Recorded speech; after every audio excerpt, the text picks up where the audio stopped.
Hello guys, this is the polity series of M Laxmikant books for quick revision. और उसका first chapter था historical background. तो उसमें सारा ब्रीफ हिस्ट्री दी गई है। 1600 में जैसे ईस्ट इंडिया कंपनी इंडिया में आई, कैसे ट्रेड किया, उनके बाद कैसे कैसे उन्होंने हम पे राज किया, फिर हमने स्ट्रगल करके कैसे इंडिपेंडेंस ली, उसका सारा लेखा जो चैप्टर में दिया गया है। तो first of all regulating act 1773 लाया गया, और उसमें ब्रिटिश गवर्नमेंट ने जो कंपनी अपने हद से बाहर निकल गई थी उनको कंट्रोल करने के लिए लाया गया। तो रेगुलेटिंग एक्ट 1773 का मेन फीचर में जो गवर्नर ऑफ बंगाल थे उनको घोषित करके गवर्नर जनरल ऑफ बंगाल घोषित किया गया। और first governor general of Bengal थे लॉर्ड वॉरेन हेस्टिंग। उनके बाद जो बॉम्बे और मद्रास प्रेसिडेंसी थी उनको सबऑर्डिनेट किया गया किसके अंडर, तो बंगाल प्रेसिडेंसी के अंदर। उसके बाद 1774 में सुप्रीम कोर्ट ऑफ कलकत्ता की इस्टेब्लिशमेंट की गई, और ये मेन फीचर रेगुलेटिंग एक्ट है।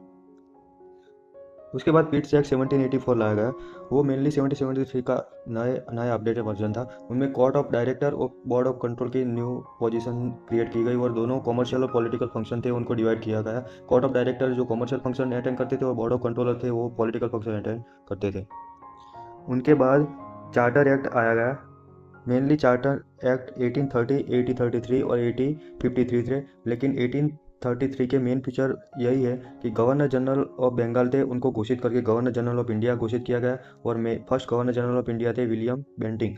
उनके बाद जो बॉम्बे और मद्रास प्रेसिडेंसी थी उनका जो सबऑर्डिनेट किया था उनको फिर से लेजिस्लेटिव जो पावर थी वो भी रिमूव कर दी, और ये मेन फीचर थे। उसके बाद जो सिविल सर्वेंट की एग्ज़ाम होती थी वो open competition for selection of civil servant था, उसको उनमें इंडियन भी पार्टिसिपेट कर सकते हैं, ऐसा प्रस्ताव लाया गया, लेकिन वो फाइनली पास नहीं हुआ। उनके बाद 1853 का फिर से चार्टर एक्ट लाया गया। उनका मेन फीचर वही था कि जो लेजिस्लेटिव काउंसिलर थे उनमें ज़्यादा से ज़्यादा इंडियन वो ऐड करते रहे, हमारा लेजिस्लेटिव पावर धीरे धीरे बढ़ रहा था। फिर open competition system for selection of recruitment of civil servant, उनमें इंडियन भी पार्टिसिपेट कर सकते थे, वो इस 1853 में अलाउ करा गया। वो 1833 में अलाउ नहीं किया गया था, वो 1853 में अलाउ किया गया। देन आफ्टर 1857 में सेपोई मीटिंग हुई, विद्रोह हुआ, और उससे ब्रिटिश गवर्नमेंट पूरी तरह से हिल गई, और उनको बहुत सारा प्रेशर के बाद 1858 गवर्नमेंट ऑफ इंडिया एक्ट लाया गया 1858। उसमें ब्रिटिश गवर्नमेंट जो पहले क्या थी, गवर्नर जनरल ऑफ इंडिया थी, वो पोजीशन को चेंज करके वाइस रॉय ऑफ इंडिया घोषित किया गया, और first vice Roy of India थे लॉर्ड कैनिंग। उनके बाद उन्होंने न्यू ऑफिस क्रिएट की गई secretary of state for India, जो ब्रिटिश कैबिनेट में बैठते थे, और 15 मेंबर काउंसिल क्रिएट की गई to assist this secretary of state for India. So ये 1858 वो एक गुड गवर्नमेंट एक्ट कहना पहचानने लगा।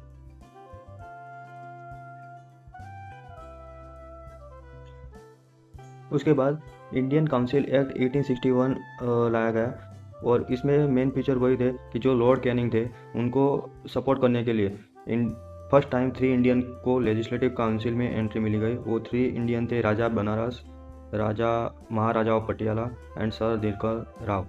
उनके बाद डिसेंट्रलाइजेशन की स्टार्ट हुई, और जो बॉम्बे और मद्रास प्रेसिडेंसी के जो लेजिस्लेटिव पावर रिमूव किए गए थे वो फिर से प्रोवाइड किए गए।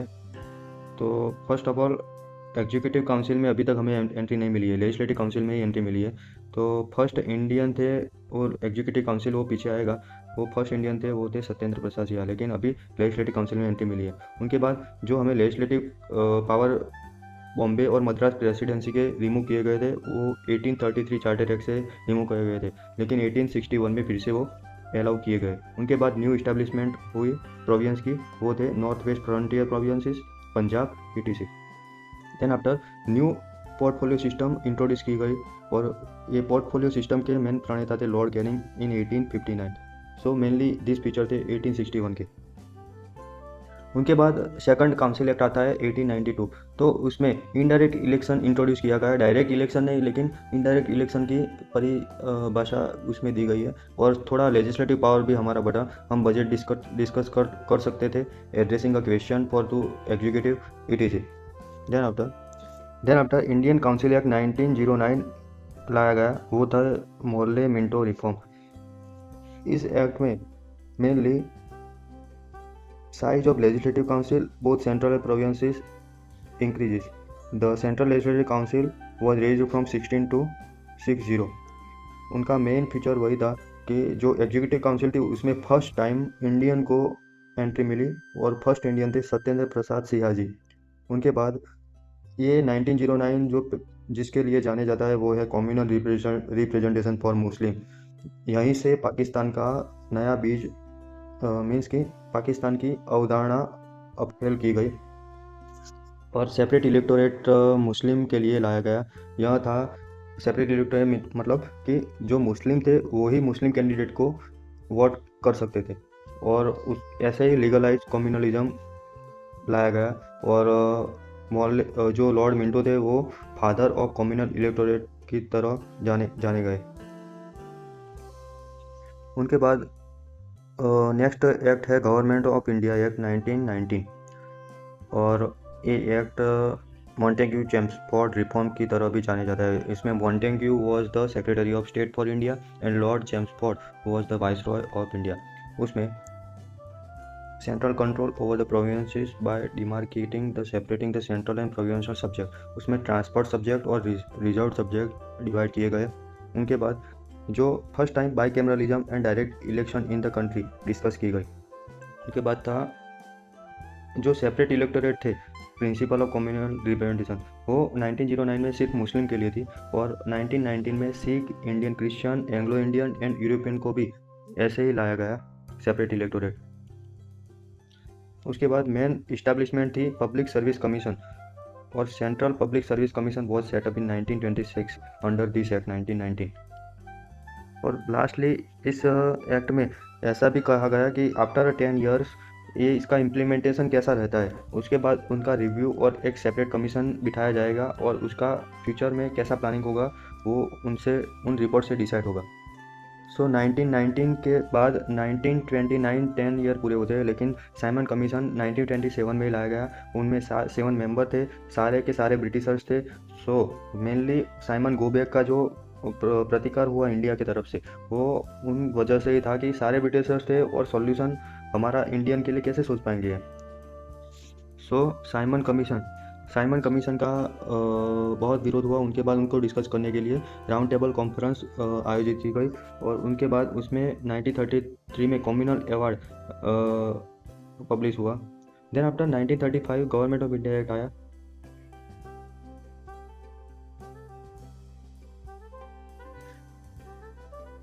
एक्ट में मेनली सेंटर के जो पावर थे उनको फेडरल लिस्ट, प्रोविंशियल लिस्ट और कॉन्करेंट लिस्ट में डिवाइड किया गया और रेसिडेंटरी पावर था वो वाइसरॉय के अंडर में दिया गया। देन आफ्टर जो प्रोविंशियल ऑटोनॉमी थी वो उसमें दी गई और जो डायर की इस्टेब्लिश की गई थी 1990 में जो प्रोविंसेस में वो एबोलिश की गई और सेंटर में डायर थी मीन्स का ड्यूअल गवर्नमेंट 1935 के एक्ट से लागू की गई। उनके बाद बाई कैमरल जो 11 प्रोविंसेस थे उनमें से 6 प्रोविंसेस में बाई कैमरलिज्म मीन्स के लेजिस्लेटिव बाई कैमरलिज्म इस्टेब्लिशमेंट की गई। उनके बाद कम्युनल रिप्रेजेंटेशन जो 1909 से सिर्फ मुस्लिम को दिया गया था उसके बाद 1919 में उनको एक्सटेंड करके Sikh, Indian Christian, Anglo Indian and European को भी दिया गया और 1935 में उनको डिप्रेस्ड कास्ट में भी एक्सटेंड किया गया। ओके, तो उनके बाद जो रिजर्व बैंक ऑफ इंडिया थी उनका इस्टेब्लिशमेंट 1935 के एक्ट के अंदर किया गया था। उसके बाद जो पब्लिक सर्विस कमीशन 1990 के एक्ट से central public service commission establishment की गई थी उनको एक्सटेंड करके 1935 के एक्ट में क्या किया गया तो federal public service commission but also provincial public service commission and joint public service commission. और फाइनली फेडरल कोर्ट जो हमारी अभी सुप्रीम कोर्ट है वो फेडरल कोर्ट पहले ही पहचानी जाती थी और उनको 1937 में इस्टेब्लिशमेंट की गई। तो अब आज भी हमारा कॉन्स्टिट्यूशन में मेनली पोर्शन 1935 एक्ट के तहत 1935 के एक्ट में से लिया गया है। So this is the very most important act for our constitution. Then after Indian independence act 1947 this is our final ultimatum and Clement Attlee थे जो ब्रिटिश प्राइम मिनिस्टर थे उन्होंने घोषित किया कि हम 3 जून 1947 तक इंडिया को इंडिपेंडेंट कर देंगे। और तब लॉर्ड माउंटबेटन थे और लॉर्ड माउंटबेटन प्लान लेके आए। उनको कांग्रेस और मुस्लिम लीग दोनों ने एक्सेप्ट किया और फिर 15 अगस्त 1947 के बाद 2 सेपरेट 2 इंडिपेंडेंट डोमिनियन इस्टेब्लिशमेंट हुए, इंडिया और पाकिस्तान, और हमारा महान देश इंडिया और फाइनली पाकिस्तान, दोनों देश अलग हुए इस एक्ट के तरह, इस एक्ट के अनुसार। और जो ऑल द एक्ट थे, और abolish the secretary of state, all the provinces are come under the Indian, और जो प्रिंसिपल या स्टेट थे उनको इंडिपेंडेंस दी गई कि वो अपनी तरह अपनी इच्छा के अनुसार इंडिया और पाकिस्तान दोनों में से किसी एक कंट्री में as their wish they join कर सकते थे। और finally lord Mountbatten become the governor general of new dominion of India.